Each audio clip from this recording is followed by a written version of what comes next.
नमस्कार, आप देख रहे हैं रिपोर्टर बाबा न्यूज। छत्तीसगढ़ में 4 लेन सड़कों का बिछेगा जाल, डबल इंजन की सरकार का मिल रहा फायदा। लोक निर्माण मंत्री अरुण साव ने पत्रकार वार्ता में दी जानकारी।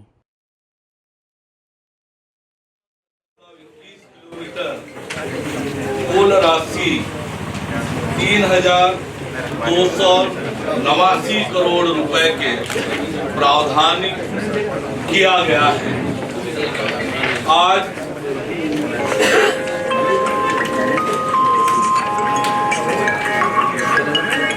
एक बड़ा सड़क परिवहन के क्षेत्र में भारत सरकार से एक बड़ी सौगात छत्तीसगढ़ को मिली है।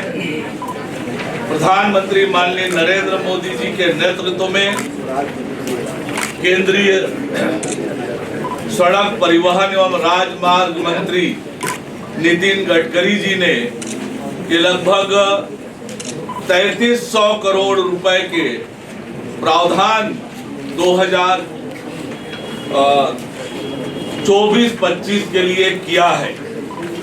इसमें राष्ट्रीय राजमार्ग क्रमांक 130D कस्तूर मेटा से महाराष्ट्र सीमा तक ये नारायणपुर जिले को महाराष्ट्र से जोड़ेगा। 31 किलोमीटर की लंबाई होगी। 178 करोड़ रुपए का प्रावधान किया गया है।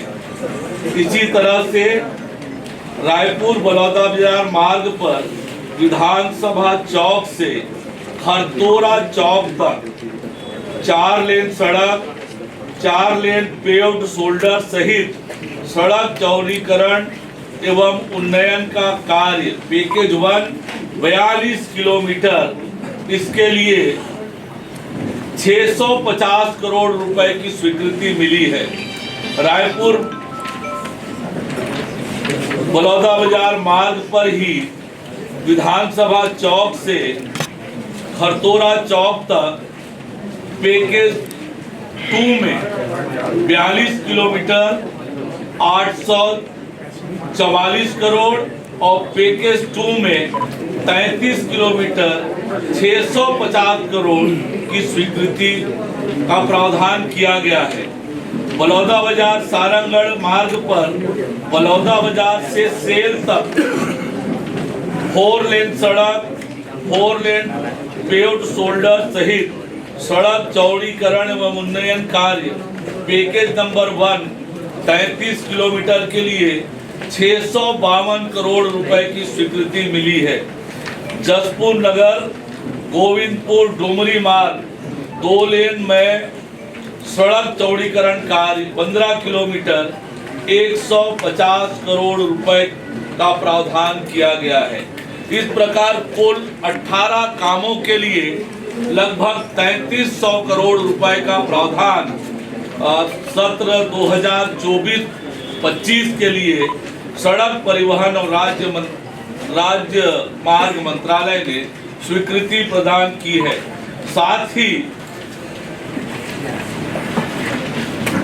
आगामी वर्षों में योजना में प्रस्तावित होने वाले कार्यों के सर्वेक्षण और डीपीआर का कार्य का भी प्रावधान इस के द्वारा किया गया है, जिसमें 8 कामों के सर्वेक्षण और डीपीआर बनाने के लिए कुल 1006 किलोमीटर के लिए 35 करोड़ रुपए का प्रावधान किया गया है। इस प्रकार से भारत सरकार के द्वारा नरेंद्र मोदी जी के नेतृत्व में सड़कों के विकास के लिए सड़क परिवहन को और सुगम और अच्छा बनाने के लिए एक बहुत बड़ी सौगात छत्तीसगढ़ को मिली है। अब तक पिछले 5 वर्षों में औसत रूप से 861 करोड़ रुपए का प्रावधान हुआ करता था और स्वीकृति 927 करोड़, प्रावधान से अधिक की भी स्वीकृति होती है। तो ये एक बहुत बड़ी उपलब्धि छत्तीसगढ़ को, बहुत बड़ा सौगात नरेंद्र मोदी जी के सरकार ने दिया है। मैं छत्तीसगढ़ वासियों को इसके लिए बहुत बधाई और शुभकामनाएं देता हूं। प्रधानमंत्री माननीय नरेंद्र मोदी जी और सड़क परिवहन राजमार्ग मंत्री माननीय नितिन गडकरी जी को बहुत धन्यवाद देता हूं कि उन्होंने इतनी बड़ी स्वीकृति हम छत्तीसगढ़ को दिया है। पिछले 6 महीने में जब से हमारी सरकार बनी है लगातार हम काम कर रहे हैं। जो अधूरे काम हैं उन्हें पूरा करने का काम, उसकी भी एक लंबी सूची है। जो खराब सड़क है उनके मरम्मत का भी काम लगातार चल रहा है, अभी भी चलेगा। साथ ही कुछ बड़े निर्णय हमने इस बीच अपने विभाग में लिए हैं। रोड प्लान 2030 तैयार किया जा रहा है कि छत्तीसगढ़ में 2030 तक हमारी सड़कें कैसे हो, इसके लिए एक विस्तृत प्लान हम तैयार कर रहे हैं। विभाग द्वारा एक दृष्टि ऐप भी संचालित किया जा रहा है, जिससे हमारे अधिकारी जब निरीक्षण के लिए जाते हैं तो वहीं से फोटो खींचकर उस ऐप में अपलोड करते हैं। हमें पता चलता है कि हमारे अधिकारी भौतिक निरीक्षण के लिए गए हैं।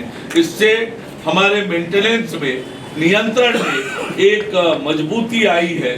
साथ ही एक डैशबोर्ड तैयार करने की हम तैयारी कर रहे हैं, ताकि एक क्लिक में ही पूरे प्रदेश भर में कहाँ क्या काम चल रहा है सड़कों का, ये एक स्थान से बैठकर देखा जा सके।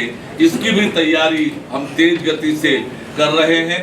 तो आज ये बड़ी उपलब्धि छत्तीसगढ़ को हासिल हुई है। ये 5 गुना अधिक। लक्ष्य कितने दिन का है? देखिए, अभी ये प्रावधान हुआ है, डिटेल प्रोजेक्ट रिपोर्ट बनेगा, भारत सरकार को जाएगा, वहां से स्वीकृति मिलेगी और काम के आधार पर अलग अलग कामों की समय सीमा निर्धारित होगी। ये माने 5 साल के लिए है क्या ये राशि? आपको बताया 2024-25 के एक ही साल के लिए। देखिए, आप लोग निर्माण करते थे, योजना में ग्रामीणों की जमीन अधिग्रहण की गई और उनको कंपनसेशन अभी तक नहीं मिला और कंस्ट्रक्शन वहाँ शुरू हो गया है। देखिए, वो विषय विचाराधीन है और उसको समाधान करने का लगातार प्रयास हो रहा है। कुछ महीनों बाद आप मंत्रियों का सहयोग केंद्र शुरू हो रहा है, किस तरह से मंत्रियों का सहयोग केंद्र कल से शुरू हो रहा है। आप भी बैठेंगे? प्रदेश भर से पार्टी के कार्यकर्ता अलग अलग समस्याओं को लेकर आते हैं। उनके मदद के लिए सहयोग केंद्र पार्टी के प्रदेश कार्यालय में संचालित होता है। चुनाव आचार संहिता के कारण वह स्थगित हुआ था। अब वह सहयोग केंद्र फिर प्रारंभ हो रहा है, जहां अलग अलग दिन अलग अलग मंत्री बैठेंगे और कार्यकर्ताओं की समस्या सुनकर उन्हें सहयोग करेंगे। ये रोड आप लोग बनाते हैं, अरे पूछने को दिया करो। उसको कितने साल का प्रभार दिया जाएगा? कितने साल का प्रभार? देखिए, जो अलग अलग रोड की कितनी लंबाई है, इस पर आधारित वो होता है। जब टेंडर होगा उस समय ये सारे प्रावधान किए एक सवाल अभी तक जो गुणवत्ताहीन सड़कें बनी है, आधार पे बनती रही, लेकिन कुछ महीनों बाद जो है सड़क खराब हो जाती है। उस पर इसको ध्यान में रखते हुए इस बार जहाँ पर भी गुणवत्ता की शिकायत आ रही है, जांच की जा रही है, जांच कर कार्यवाही भी की जा रही है, लगातार कार्यवाहियां हो रही है। जहां पर भी गड़बड़ी की शिकायत मिलेगी, कठोर से कठोर कार्यवाही उस पर होगी। गुणवत्ता से, सड़कों की गुणवत्ता से किसी तरह का कोई समझौता नहीं किया जाएगा। तत्कालीन मुख्यमंत्री जी कार्यक्रम में मौजूद थे। सार्वजनिक रूप से कहा था कि आप जितना प्रस्ताव ले आइए मैं स्वीकृति दूंगा। दूसरे कार्यक्रम में प्रधानमंत्री जी की उपस्थिति में उप मुख्यमंत्री टी.एस. सिंहदेव जी ने भी कहा था जितना मानते हैं उससे ज्यादा देते हैं। केंद्र की सरकार ने विकास को लेकर कभी भेदभाव नहीं किया। कांग्रेस की सरकार की विकास में कोई रुचि नहीं थी, कभी योजना बनाकर भेजते नहीं थे, केवल राजनीति करने का काम करते रहे हैं। इतनी बड़ी राशि सरकार की सजगता से मिली है और काम करने की नियत से मिली है। पूर्व में जब कांग्रेस की सरकार थी वो प्रस्ताव भेजते नहीं थे, काम करने में कोई रुचि नहीं थी। औद्योगिकीकरण बढ़े, नए नए उद्योग आए, इसलिए सिंगल विंडो सिस्टम के माध्यम से जो निवेश करने वाले लोग हैं, जो उद्योग लगाने के इच्छुक लोग हैं, उन्हें एक ही स्थान पर सारी फॉर्मेलिटीज पूरा हो जाए, समयबद्ध तरीके से उनके जो अनुमति से संबंधित सारे दस्तावेज तैयार हो जाए कम समय में, ये सुनिश्चित करने के लिए सरकार ने सिंगल विंडो सिस्टम तैयार किया है। निवेश आएगा, उद्योग लगेगा, रोजगार बढ़ेगा और प्रदेश का विकास भी इससे होने वाला है। 2 मिनट की बात करिए, कब तक पूरा जाएगा? 2 मिनट की बात करिए, कब तक करेगा?